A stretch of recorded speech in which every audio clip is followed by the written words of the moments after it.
from the Big Easy to Fastport Studios to the open road, this is Road Gang Radio, and we're about to talk maintenance, my friend. We are, of course, and of course it is Maintenance Matters with our good friend Kevin Lindsey is joining us this morning. It's always good to have him on and in the show. Hey, Kevin, what's going on? We're going to get the old Nemo of Dave to drop in here in a little bit. How are you doing, and how was your weekend, my friend? Oh, not too bad. Doing pretty good. You know, it's a little warm this weekend, but I think it's going to be a little bit warmer this week from the looks of everything so far. So, how was your vacation? How was your vacation, by the way? How did that treat you? Oh, it was good. It was good. We had us a good time, and had to head back home and face the reality of work on Thursday and Friday last week for a couple of days. But I'm actually in good old hot Atlanta right now for the National Skills USA competitions this week. So. Yeah, I was kind of looking at this, by the way, because we had some friends actually head in the opposite direction of you who came through here to kind of see the new studio dig, some folks from CDL Life and our good friend Christian Gonzalez. Some of them were headed over to the Texas Trucking Convention. And I realized if you, this is a question, we're kind of getting off the reservation here, but if you actually accepted an invitation to every place where you're invited to speak or invited to go, how many things would you go to a year? I mean, do you have any sense of it, or is it just overwhelming? Right. Well, yeah, especially the state trucking, not necessarily conventions or competitions, whatever. There's quite a few of those, but yeah, I have. It would definitely fill my plate a little fuller than it already is.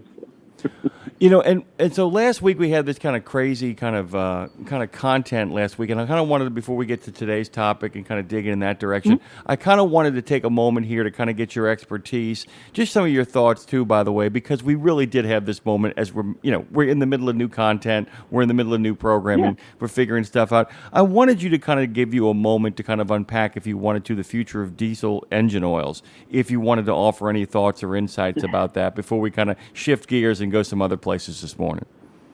Well, quite honestly, I think Eric and Byron covered that very well last week, but it is a significant part of coming emissions and everything. Simply because, the chemistry that they use in additives and everything else, and the ratings of the oil and how much pressure, how easily things flow, so that was one of the things that it was kind of hard for me to wrap my head around is some of the values that you hear from engineering terms from oil companies, about how they're, this particular oil actually flows better. It actually not necessarily lubricates, but allows things to move smoother and quicker, which is easier, which means less energy is absorbed through friction, right? So less friction means higher fuel economy, less emissions, all that stuff. So that's what and that's honestly, that's where it's going, Actually, Eric from Kestrel had described it to me once. He said, think about it like this. It's the difference between mayonnaise and honey.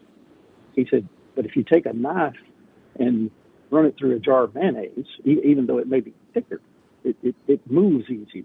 It moves smoother.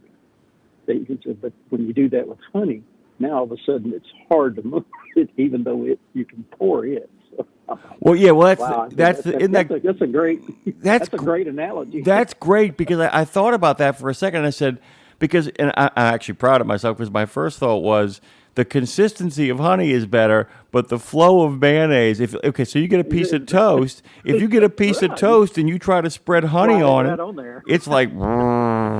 Whereas if you get mayonnaise, it's like whoop. It just kind of goes on there, nice and clean. It's done, right? It's done. Yeah, a lot less friction. By the way, we have a phone call, Kevin, before we kind of jump into today's stuff. Okay. Who do we got on the phone, Dre? Well, we got a couple, and I think they're down to talk to the old Kevin, but Chowder has to come in and talk about some National Skills Challenge. All right, so brace up, Kevin, because you got a National Skills Challenge conversation coming your way in the form of Chowder. What's going on, man? Keep it civil, Chowder. Chowder, he only knows one speed. That's civil. But Hey, morning, Mr. Lindsey. It's great to talk with you. I've enjoyed listening to you on all your segments over the years. It's quite the honor for the chowder to be talking with you. Good morning, Jimmy. I made it out of the woods somehow. Oh, I'm glad you made it. Yeah, it was a nice 4.8-mile hike through the Black Hills on Iron Creek Trail. Little brook trout caught, little mushrooms. It was a good time. But Kevin, I started in the diesel program, and it was my only mechanical knowledge I had up to the point at the age of 51. So a couple years ago when I went to Western Dakota Tech, thought I was going to become a diesel mechanic, auto mechanic. So I realized the only thing that pays worse than per mile is flat rate. Go on. But I took a lot from that experience. One, on how to challenge yourself, but two, mostly to become more knowledgeable in the sounds and the going on of the auto engine and the diesel engine and mechanical skills and in general to keep being more productive out here with fluidity of fluids and air pressures and marine air. But what I wanted to talk about with the skill challenges, there was 47 of us that entered the skills challenge for South Dakota those years. One year I finished in the top 10, which I thought was pretty good. But the second year I did it, I finished in the top 3 as the second alternate and a chance to go to nationals. And what that program offers, especially the younger kids, and I shouldn't say kids, but I'm old as dirt, out of high school or right freshly into college is remarkable in boosting their confidence and their ability and the camaraderie you build across the country that you can meet people with and learn different tricks of the trade on it. And I took the experience of, it's really humbling when you think you know that much. Go compete with 45 really good people, and you'll find out how much more you need to learn and grow. But those guys that win it and gals that win that stuff, because the year that I finished third, it was a lady that won it, and she could turn a wrench with the best of them and not break any knuckles. But between the identification and that, it's really great knowledge. I just want to thank you for supporting those younger adults in their progress through it and recognizing them. Oh, well, it's my pleasure. And thank you for bringing that up and pointing out all the good things about Skills USA and what it's about, because I think there is a lot of people that really may not even know it exists and everything, but Right. the hands-on, the physical trades in our country is we've got to keep that stuff going. That's Right. how we build things. That's how we make things and fix things. So Yep. even though we may not be a country that actually manufactures everything anymore, we still have to maintain it all, right? Yeah. Regardless. That's of what right. we do, whatever industry it is. So. People don't realize that, by the way. Kevin makes such a good point. The idea that people say, people don't have any trade skills or any tool skills or any of that kind of stuff. It's like, dude, you can't offshore fixing stuff. You can't do it. I mean, you can't send a truck overseas to get it fixed. It isn't like, I'm going to send my truck into the shop in India. You can't do it. You can't do it. It just can't be done. And the other thing is, too, is that, Chowder makes another good point, Kevin.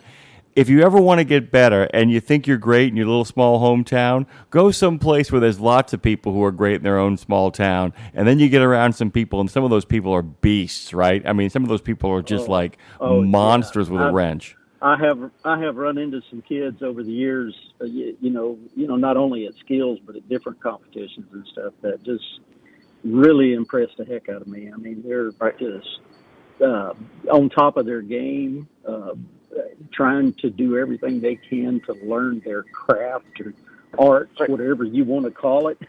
So it's amazing. It's amazing. That's right. That's right. I don't remember ever being that inspired when I was that young. All I was trying to do was survive. That's right. You guys have a good day. We'll talk to you later. Thank you. That's the other thing, too, Kevin. Chowder brings up such a good point. Thank you, Chowder, so much. That I wanted to ask you about this, too. Nothing makes you want to get better than being around people who are better than you. Right. I mean, because you get told you're the bee's knees, and suddenly you show up, and little Janie Sunshine shows up and just out wrenches you, out hammers you, outdoes all the stuff, and you're just like, yeah, I got to go home and get my A game together. That's what it's all about, right? Healthy competition, right? That's really what it's about. I think it's human nature in all of us somewhat to be a bit of a competitor. And I think we all want to be really good at what we do, and you never really know that until you can do a side by side comparison with someone else doing the same things you do. Well, so it's so funny. It's. I'll tell you this too, because Madison comes in here every morning. Poor Dre, as you know, because you've been riding with us for God knows how long, and Dre did this job 7 days a week by himself. And not that he hasn't been great, but watching him up his game because he's got somebody who needs to get her game up. You know what I'm saying? I want to mention something on that. I have noticed the last couple of weeks, his personality or attitude he's blossomed a little bit more. He don't seem quite as stressed or whatever. So. Well, he's going to come on now. He's got something to say. You don't say, Kevin. You don't say. Yeah. It's like I got 2 days off or something. I get to enjoy my life. Wow. I know. That does wonders, right? Yeah. What is it? 2 days off and actually seeing human beings. I mean, I got to tell you, the first time we did the show, so it was Dave sitting across from me and Dre at the producer's table. And there were a couple of moments where Dre missed one or two things, and I'm not criticizing him. He was just like, they're here. They're actually here. There are human beings in the room. It's kind of amazing. Go ahead, Dre. That natural high of actually being with someone that you can have a conversation with and people you actually enjoy in person, fantastic. Yeah. It makes a huge difference, right? I wanted to ask you that question, too. I think this is kind of a fun one. I've known a couple of mechanics in my day who kind of almost work singularly in their shop, and they tend to be grumpy old men. And then there are shops I go to where there are 2 or 3, 4 people in there, and they're having the best time. It makes all the difference, doesn't it, when you're working in the shop with other people who want to learn and other people who have information that you don't have, right? Yeah, I mean, not to use too many cliches here or whatever, but I think no one truly wants to be a lone wolf. There's people that may enjoy it, but I think everyone really enjoys being part of a team, because when you can accomplish something as a team, to me, there's just no greater feeling than that, that you've actually interacted with other people and moved in one direction and got something done. It's exhilarating, Kevin, as you're learning, my style tends to be the weeds, which is where I tend to live. I got one more phone call I want to get to here really quickly, and then we'll pivot. I'm a fisher. I'm a fisherman like Homer was. I've been in the weeds many, many times in my life. And given the tick problems, we got to get used to the weeds around here. Bring them on in, Dre. Oh, amen. Kevin, I think you're going to like this talk with old Jody in Alabama. He wants to talk about a parrot. Oh, my God. Yeah. Did you hear the parrot? Kevin, did you hear the parrot? Oh, my God. Just painful. Go ahead, Jody. What you got? Okay. This is kind of funny, but kind of stupid. All right. Back when I was younger, still doing the gravel thing, I bought my very first mobile home, me and my girlfriend at the time, okay? So, along with this, I ended up buying an African gray parrot. And I'm young and dumb, doing things I probably shouldn't have been doing. And, as time went on, we decided to have my mom coming over for Christmas. It's our first Christmas in our new home, right? Well, we know where it's going. We know where it's going. Yeah. Smoking the devil's lettuce, okay? So every day when I would come home from work, I would tell the girlfriend, get one ready, blah, blah, blah, blah, blah, not doing anything, take a shower. So statute of limitations is now out, by the way. The statute of limitations has run its course. Go ahead, man. Go ahead. So my mom comes on over. Now, you got to understand, my mom's this little itty-bitty Scottish Irish lady with kind of a temper, but kind of an innocent thing going on, right? So she comes walking in and says hi to everybody, blah, blah, blah, blah, blah, give her a cup of coffee. At that point in time, the bird spouts out with, pack a bowl. And my mom looks at me and says, what did that bird say? And I said, the only thing I could think of at the time is like, well, no, Mom, the bird likes Fruit Loops, so he wants me to put some Fruit Loops in his bowl. That's what he means by pack a bowl. She's like, "Are you sure that's what that bird means?" I'm like, "I'm positive, Mom. I can't." So Radio Nemo does not endorse any of the conversation that is happening currently on its area, or what you got, Dre? Yeah, anytime someone comes to the door, the parrot just says, "Dave's not here, man."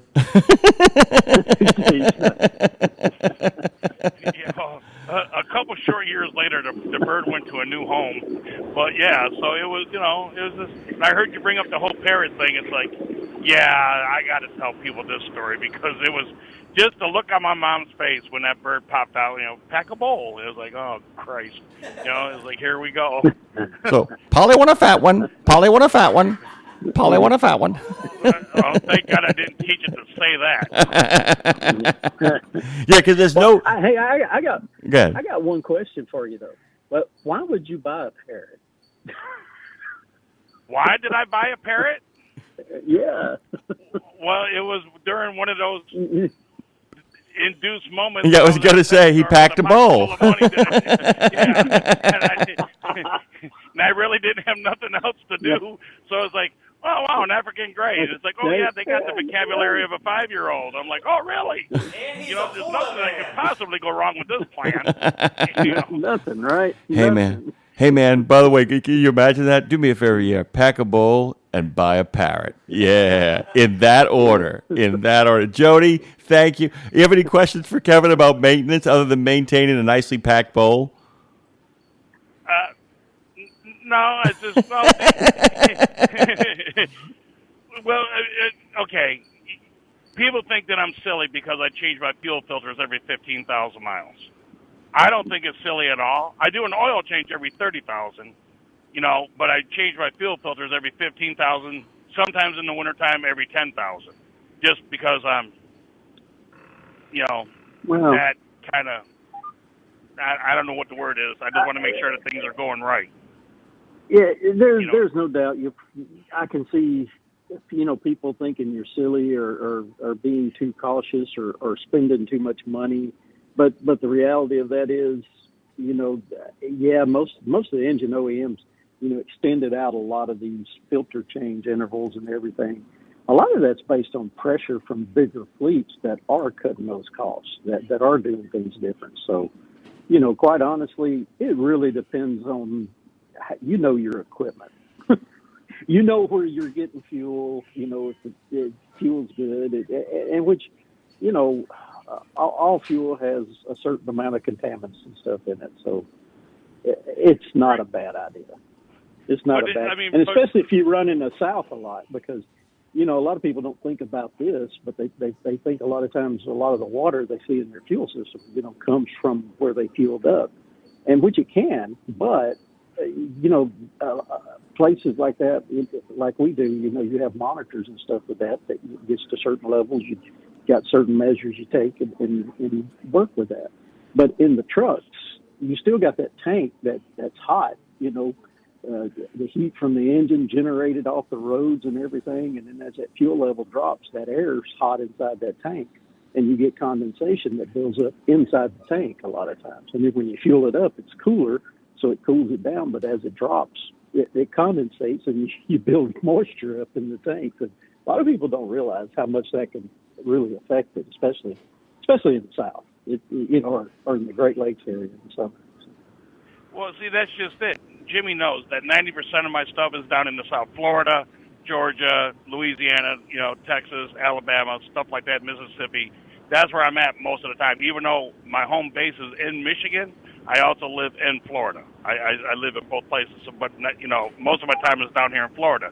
But the way I look at it, like how you were saying about spending the money, I look at it as like, are you really spending too much money, or in the long run, are you saving money so you don't have to have that road service call? It's immeasurable, right? I mean, right. It really is. It just, to me, I think it's a good practice. I think you're doing something good. Just like once a month, I run, I don't know if I can say the name, but there's a certain brand of fuel injection cleaner, or whatever you want to call it, that I pour in my tank that's good for 250 gallons. I do that religiously once a month. I pour one in one tank, and then the next month I'll pour it in the other tank. I know it doesn't make a lick of difference, which tank I put it in. It's just my preference. One tank 1 month, one tank the next month. That's just the way I do it. I just went through watching all the college baseball and everything, and baseball players are kind of like that too. They've got their little idiosyncrasies or whatever. There's nothing wrong with it. It's just this is the way I've always done it, and it's worked. So I'm not changing it. Yeah, like that guy, that guy in the College World Series who kept changing his socks. What in the sweet mother of pearl was that? He kept changing his socks and his shoelaces, dude. It was like the craziest thing I ever saw in my life. But it seemed to work for him until he ran into LSU, and then nothing worked against anybody who played LSU. Jody, I got to let you go because you're not going to believe this, Kevin. We got one more phone call. Well, welcome to the party on the new format. Thank you, Jody. Be safe. Hey, it's awesome. Yeah, we will talk to y'all later. Thanks, guys. Have a good day. Hey, Dre, who do I got coming in here? My brother, my friend, my beaming cat. Oh, Madison's going to tell us who it is. Madison, who do I got on the phone? We have Chrome. Nah, not loud enough. Try again. I'm sorry. What about now? That'll work. Bring him on. Okay. Chrome Badger from Connecticut wants to talk about the new format and how he's having trouble. Chrome Badger from Connecticut. What's the trouble, man? What's the problem? Hey, I try to jump in when I can. My phone is a little slow, I think. I try to get you on Facebook and all that, but I like to listen whenever I call, and I just run with the rhythm here. You got a lot of interesting things on all the time. So I like what I'm hearing now, and I always run with the rhythm, and I have questions that pop up. Through the years, I've told a lot of drivers owning their own trucks, even company drivers, doesn't matter. Companies should always do an oil sample periodically because that'll show and prevent catastrophic engine failure. It's like a blood test to us is what the motor is. Your parts per million for contaminants. And you'll catch something before your motor blows most of the time, or a bad injector, or coolant in the oil, or whatever it may be. So my question, or just kind of warning people, I think you're supposed to do it no less than, I think you're supposed to put around 5,000 miles on the oil. I'm not sure, you can't just change the oil, run it for a 500-mile trip, and, let me do a sample to get an accurate reading. I'm not exactly sure what the set mileage is. If you remember what they said from the shows that we've had through the years, or what? Did you remember what it was? I think it was 5,000. Yeah. You don't want to just run one trip for sure. That's kind of like trying to test emissions with just making one little quick run from point A to point B and back. Whether it's 30 miles or 300 miles. You really don't want to do that. You do want to get multiple trips and multiple things. So, and that 5,000 miles, that's about right. You at least want to give the oil a chance to fully lubricate, cool down, heat up, cool down, go through a couple warm-up cycles, things like that. So, yeah. And I think you were supposed to do it through like a vampire tube or something when it's hot, if I'm not mistaken, right? Like you just come back from your trip and you're going to pull it. Don't do it when it's sitting. Do it when it's hot. Okay. Yes, you want to do it when it's hot, yes. Yeah. Okay. All right, very good. Yeah. Hey, Chrome Badger. Thank you, by the way. And by the way, if you ever buy a parrot, please don't teach it to say pack a bowl. This is important. No. We will. We'll be good. Jimmy, back. I know. I know what you would teach your parrot, though, Kevin. I'm not kidding. That parrot, if Chrome Badger owned a parrot, I promise you'd walk into the house and it would go, forget about it. Forget about it. Thank you, Chrome Badger. All right, Jimmy, Mac. Catch you guys later. Everybody have a great morning. Thank you so much. You too, Chrome Badger. Take care. Hey, guys, by the way, there's still time to get in for one more call. Madison, do me a solid and hang that phone up for that young man as he made that call. Don't hang up on Kevin, though. Don't do that. Big thanks to Chrome Badger for making the call. Kevin, we're going out of time here. This is kind of amazing. We have a segment here. We're supposed to talk about something. I don't know where we got to. Tell us what we were supposed to talk about before we got completely in the weeds, and we'll bring it back for next week. I was going to talk about coolant system maintenance a little bit, just kind of touch on some of that. It's that hot time of year, so things to look for, things to check as you're doing your pre-trip walk around, and things to always keep your eye on, stuff like that. And yes, we can we can come back around to that next week. And right now is a real time to really kind of look at that stuff. I do want to give a little bit of a touch of it because we got about a minute and a half here to go, Kevin. I don't know what the heck happened at the time. The parrot ate it along with the cracker. But can you just, this is a really good time to really think about the coolant stuff too, because I'm telling you, I have an annual tradition in my life where something goes wrong with my coolant right on the first day of summer. Always happens. Mm-hmm. Always happens. Is there any sort of golden overarching rule when it comes to coolant maintenance? Well, most of us, with our own vehicles, myself included, I'm not immune to this, but we really never check it.